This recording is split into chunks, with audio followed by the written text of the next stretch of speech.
Hello అండి, నమస్కారం. ఎలా ఉన్నారు? అందరూ బాగున్నారా? మీరందరూ ఆనందంగా ఆరోగ్యంగా ఉండాలని అమ్మవారిని ఎప్పుడూ కోరుకుంటూ ఉంటాను. ఆరోగ్యంగా ఉండాలంటే ఇంటి వంట తినాలి మరి. అందుకే ఇంటి వంట తిందాం, ఆరోగ్యంగా ఉందాం. ఆరోగ్యంగా ఉండాలంటే ఆహారంలో కూడా మార్పు చేసుకుంటూ ఉండాలండి. మిల్లెట్స్ ఎప్పటి నుంచో చెప్తూ ఉన్నారు ఆహారంలో ఒక భాగం చేసుకోవాలని. అయితే మనమే కాదు, మన పిల్లలకు కూడా అలవాటు చేయాలండి. చిన్న పిల్లల నుంచి 2 ఏళ్ల పిల్లల నుంచి మనము మిల్లెట్స్ని ఇప్పటి నుంచి అలవాటు చేస్తే వాళ్ళకి ఆరోగ్యం చాలా బాగుంటుంది. ఇప్పుడు వచ్చే రోగాలు ఎలా వస్తున్నాయో, ఎందుకు వస్తున్నాయో కూడా డాక్టర్లు కూడా చెప్పలేకపోతున్నారు కొన్ని సందర్భాల్లో. అందుకని మనము ఆహారంలో మార్పులు చేసుకుంటూ హెల్దీ ఫుడ్ తింటే మన ఆరోగ్యం కూడా బాగుంటుందండి. నేను మీ రాజ్యలక్ష్మి, లక్ష్మీప్రియ వెజ్ కుకింగ్ వీడియోస్కి స్వాగతం. ఆరోగ్యంగా ఉండాలంటే మిల్లెట్స్ తినాలని కాదరవల్లి గారు చెప్తూ ఉంటారు. చాలా వీడియోస్లో చాలా ఏళ్ల నుంచి చెప్తున్నారు. ఈ మిల్లెట్స్ని ఇంకా కూడా అలవాటు చేసుకోలేని వాళ్ళు ఇప్పటి నుంచి అయితే తప్పకుండా అలవాటు చేసుకోండి. అందుకని నేను ఇక్కడ ఇవి 2 రకాల రెసిపీలు అయితే చూపిస్తున్నాను. చిన్నపిల్లలకి చాలా బాగా ఉపయోగపడుతుంది. అవి ఒకటి దోశ, ఒకటి ఇడ్లీ అండి. ఒకే పిండితోటి ఎలా చేసుకోవాలో ఇక్కడ నేను చేసి చూపిస్తాను. చాలా మందికి తెలిసి ఉండొచ్చు, తెలియని వారి కోసం అయితే ఈ వీడియో చేస్తున్నాను. అలాగే తెలిసిండి కూడా అశ్రద్ధ చేసేవాళ్ళు ఉంటుంటారు. ఇలా మనం అప్పుడప్పుడు చెప్తూ ఉంటే వీడియోలు చూసి చేయాలని ఉత్సాహం కూడా ఉంటుంది, ప్రోత్సాహం లభిస్తుంది. అందుకే చాలా మంది యూట్యూబర్స్ కూడా చేసి చూపిస్తూ ఉంటారు. అయితే నేను మిల్లెట్స్తో దోశ అలాగే ఇడ్లీ ఒకే పిండితో ఎలా చేసుకోవాలో ఇప్పుడు నేను చూపిస్తున్నాను. దానికోసం కొర్రబియ్యం అయితే తీసుకున్నానండి. 3 కప్పుల కొర్రబియ్యం తీసుకుంటున్నాను. కొర్రబియ్యాన్నే ఫాక్స్ స్టైల్ మిల్లెట్స్ అని కూడా అంటారండి ఇంగ్లీష్లో. 3 కప్పులు తీసుకుని శుభ్రంగా కడుక్కోవాలండి. ఈ కొర్రబియ్యము ఎక్కువసేపు నానాలండి. అలా నానితేనే దానిలోని పోషక విలువలన్నీ కూడా మనకి అందుతాయి. అందుకని నేను ఇక్కడ ముందుగా 3 కప్పుల కొర్రబియ్యం తీసుకున్నాను. ఫాక్స్ స్టైల్ మిల్లెట్ అండి.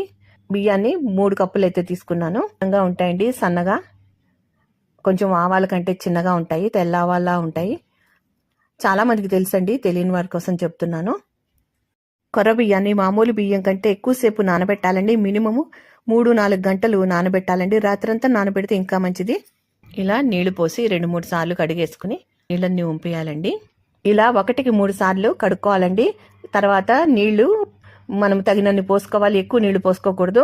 ఆ తర్వాత కొర్రలు నానిన నీళ్లతోటే మనము పిండి రుబ్బుకోవాలండి. అలా నానితే చక్కగా దానిలో ఉన్న పోషక విలువలన్నీ నీళ్ళలోకి వస్తాయి. తర్వాత మినపప్పు తీసుకోవాలండి. 3/4 కప్పు తీసుకుంటున్నాను. ఇది విడిగా నానబెట్టుకోవాలి. 2 కలిపి నానబెట్టుకోవచ్చండి. కానీ మనం అన్ని పారబోసేస్తాం కదా ఎక్కువ నీళ్లు, అందుకని కొర్రలు విడిగా నానబెడితే దానిలో ఉన్న పోషక విలువలన్నీ నీళ్ళలోకి వస్తాయి. ఆ నీళ్లతో మనము దోసల పిండి రుబ్బుకోవాలి. మినపప్పును కూడా బాగా నలుపుకుంటూ కడుక్కోవాలండి. 4-5 సార్లు కడుక్కున్న తర్వాత మంచినీళ్ళు పోసి పక్కన పెట్టేసుకోవాలి. పప్పు కొర్ర బియ్యము నానిన తర్వాత రుబ్బే ముందు మనము ఒక అరగంట ముందు ఒక అరకప్పు అటుకులు తీసుకుని శుభ్రంగా కడుక్కుని నానబెట్టుకోవాలండి. ముందు నానబెట్టుకోవాల్సిన అవసరం లేదండి. మనము కొర్రలు మినపప్పు రుబ్బే ముందు ఒక అరగంట ముందు నానబెట్టుకుంటే సరిపోతుంది.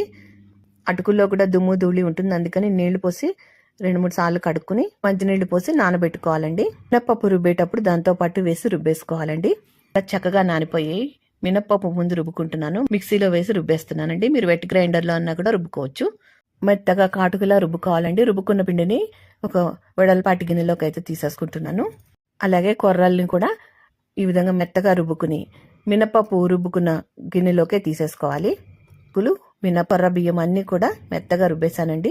రెండోసారి కూడా వేసుకుంటున్నాను. మనము రుబ్బుకోవటానికి నీళ్ళే వాడుకోవాలండి. మినపప్పు రుబ్బడానికి కూడా మనము ఈ నీళ్ళే వాడుకోవాలి. నేను అటుకులు కొర్ర బియ్యంతో పాటు రుబ్బుకుంటున్నాను. అలానే రుబ్బుకోవచ్చు, మినపప్పుతోటైనా కలిపి రుబ్బుకోవచ్చు.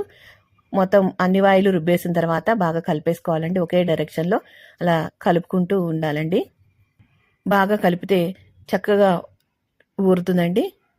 మూత పెట్టేసి 6-8 గంటలు ఊరబెట్టాలండి.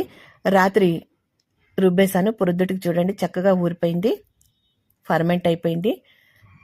దోశ ఇడ్లీ వేసుకోవచ్చు. గట్టిగా రుబ్బుకోవాలండి, ఎందుకంటే ఇడ్లీ వేసుకోవటానికి కావాలి కదా. మనము దోశ అంటే పల్చగా చేసుకుంటాం. కాస్త పిండి పక్కకి తీసేసుకుని పల్చగా చేసుకోవాలి. స్టవ్ వెలిగించుకుని పెనం పెట్టుకోవాలండి. పెనం హీట్ ఎక్కాక నీళ్ళు జల్లుకుని టిష్యూ పేపర్తో ఇలా తుడిచేసుకోవాలి. టిష్యూ పేపర్ లేకపోతే బట్టతోటైనా తుడిచేసుకోవచ్చు. తర్వాత గరిటెడు పిండి వేసుకుని ఇలాగా స్ప్రెడ్ చేసుకోవాలండి. పల్చగా స్ప్రెడ్ చేసుకోవాలి, కావాల్సిన సైజులో స్ప్రెడ్ చేసుకోవాలి. తర్వాత అంచెల వెంబడి చిన్నపిల్లలకైతే ఇలా బటర్ కానీ నెయ్యి కానీ వేసుకోండి. పెద్దవాళ్ళకైతే ఆయిల్ వేసుకోండి. అంచుల వెంబడి మధ్యలోనూ పావు టీ స్పూన్ ఆయిల్ వేసుకుంటే బాగుంటుంది. అంతే అండి. ఒకవైపు ఎర్రగా కాల్చుకుని రెండో వైపుకి కాల్చుకోక్కర్లేదు. ఇలా క్రిస్పీగా వేసుకోవచ్చు దోశలు. లేదు అంటే ఊతప్పంలా కూడా వేసుకోవచ్చండి. మరో దోశ వేసి చూపిస్తున్నాను. దోశ వేసినప్పుడల్లా నీళ్లు చిలకరించి పైన టిష్యూ పేపర్తో కానీ బట్టతో కానీ తుడుచుకుని తర్వాత పిండి వేసి ఈ విధంగా స్ప్రెడ్ చేసుకుంటే దోశ ఈజీగా చక్కగా వస్తుంది. ఒకవైపు కాలిందండి, రెండో వైపుకి తిప్పుకుంటున్నాను. రెండు వైపులా కాలిపోయిందండి, తీసేస్తున్నాను. నువ్వు దోశ వేసినప్పుడల్లా ఇలా నీళ్ళు చిలకరించి టిష్యూ పేపర్తో కానీ బట్టతో కానీ తుడిచేయండి. మీకు ఇంకా రాకపోతే ఒక బొట్టు ఆయిల్ వేసుకుని మళ్ళీ ఒకసారి తుడుచుకోండి. అంత పిండి వేసి కావాల్సిన సైజులో స్ప్రెడ్ చేసుకోవడమే. చాలా ఈజీగా చేసుకోవచ్చు, చాలా టేస్టీగా ఉంటాయి. మామూలు దోశల కంటే ఇది హెల్తీకి చాలా మంచిదండి. మిల్లెట్స్ తింటే రైస్ వెయిట్ లేదు కాబట్టి డయాబెటిక్ వాళ్ళకు కూడా బాగానే ఉంటుంది. కాకపోతే ఇది రైస్తో సమానమేనండి. దీనిలో పీచు పదార్థం ఎక్కువ ఉంటుంది కాబట్టి ఆరోగ్యానికి మంచిది. మామూలు దోశలు 4 తిని బదులు ఇవి 2 తింటే సరిపోతుందండి. హెవీగాను ఉంటాయి, తొందరగా ఆకలి వేయదు. డైట్ చేసే వాళ్ళకు కూడా ఉపయోగపడుతుంది, వెయిట్ లాస్ వాళ్ళకు కూడా ఉపయోగపడుతుందండి. ఈ దోశ డిన్నర్లో కూడా చేసుకోవచ్చు, బ్రేక్ఫాస్ట్లో కూడా చేసుకోవచ్చు. క్యారెట్ తురుము, ఉల్లిపాయ తరుగు అవి కూడా వేసుకోవచ్చు. అట్రాక్షన్గా ఉంటుంది పిల్లలకి. అంతే అండి. ఈ విధంగా దోశలు అయితే వేసుకుని చక్కగా మిల్లెట్స్ని ఈ విధంగా దోశల రూపంలో తినండి. ఈ దోశల్లో కాంబినేషన్గా పల్లీలు, పుట్నాలు, కొబ్బరి కాకుండా నల్లేరుతో పచ్చడి చేసుకున్నానండి. ఈ నల్లేరు పచ్చడి కూడా ఆరోగ్యానికి చాలా ఉపయోగపడుతుంది. విరిగిపోయిన ఎముకలను కూడా అతికిస్తుందట. ఆయుర్వేదంలో ఔషధంగా ఉపయోగిస్తారు. నల్లేరు పచ్చడితో నేను ఇక్కడ సర్వ్ చేసుకుంటున్నాను. ఇక ఇడ్లీ ఎలా చేయాలో చూద్దామండి. ఇడ్లీకి కావాల్సిన కాస్త పిండి తీసుకుని ఇడ్లీకి సరిపడా జారుడుగా కలుపుకోవాలి. పిండి రుబ్బుకునేటప్పుడే మనము గట్టిగా రుబ్బుకుంటే కనుక, నీళ్లు తక్కువ పోసి రుబ్బుకుంటే కనుక మనం ఈ విధంగా ఊతప్పము, ఇడ్లీ, దోశ, అలాగే గుంత పొంగనాలు కూడా వేసుకోవచ్చండి. ఈ పిండితోటి ఇడ్లీకి సరిపడా పల్చగా పిండిని కలుపుకోవాలి. చిటికెడు వంట సోడా వేస్తే ఇంకా బాగా గుల్లగా వస్తాయి.